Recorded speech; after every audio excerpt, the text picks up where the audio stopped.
Former FBI Director James Comey now scheduled to testify on Capitol Hill next Thursday.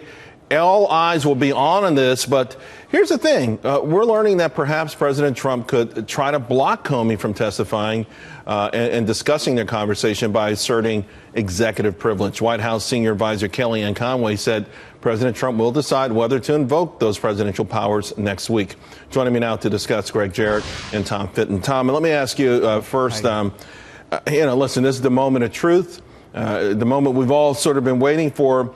Not too long ago, earlier today, Senator Graham says he thinks this whole thing is going to turn into a hit job, or could turn into a hit job on President Trump. Your thoughts?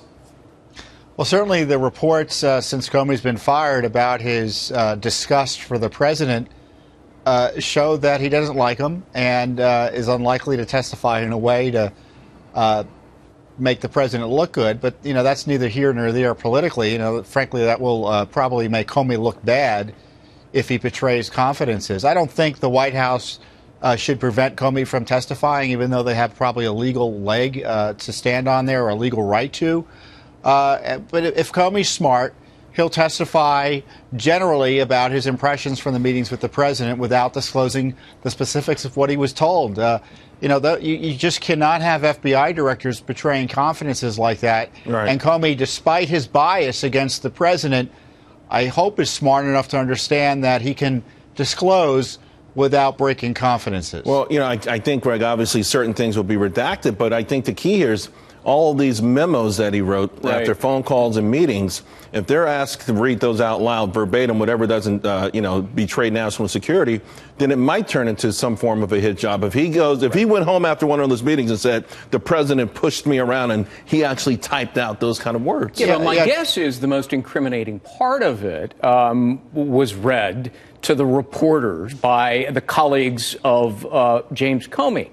And that was, Flynn's a good guy. I hope he can be cleared. Well, hoping and wishing that something happened isn't the same as directing and ordering, which could arguably obstruct justice. So this is obstruction. Right. I would encourage the administration to take this approach to release the Comey memos, all the memos he wrote, notes he wrote about the Clintons and the meeting between Bill Clinton and Loretta Lynch. Are there notes like that? If he was only writing notes about Donald Trump, certainly it suggests that he had it in for Donald Trump. If there are other notes out there and memos to the file that he was writing after meetings with other political leaders in the administrations previous, they should be released as well. My view is let it all come out, but don't just rely on his testimony. Let's get the documents out there so people can judge them for themselves. Real quick, Greg, executive privilege, would that be able to be, could they use that next He could week? invoke it, but I don't think he will. Lawyers have probably told him, look, you've probably waived the right to assert the privilege because you commented publicly about the conversation.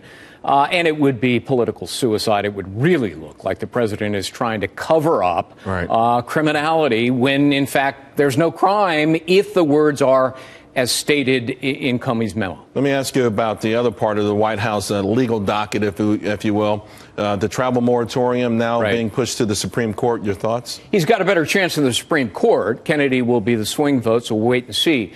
But what the lower courts did is they well exceeded their authority by looking at campaign rhetoric. The Supreme Court itself has never done that. And my guess is the Supremes will be very critical of the lower court judges for doing that. I mean, campaign rhetoric changes all the time. You can't hold that against a guy when he becomes president and when he justifies within the order the reasons, national security, for naming these six nations. Tom, how do you handicap it? Oh, I think the president is likely to have his order reaffirmed, if not immediately, over the medium term, maybe next fall. But it's absolutely right, that analysis. And not only that, the courts let their anti-Trump animus get in the way. Basically what they said is if another president had done this, it would be okay. But because President Trump said a few things here on the outside, as you pointed out during the campaign, he can't do what would otherwise be legal for any other president to do.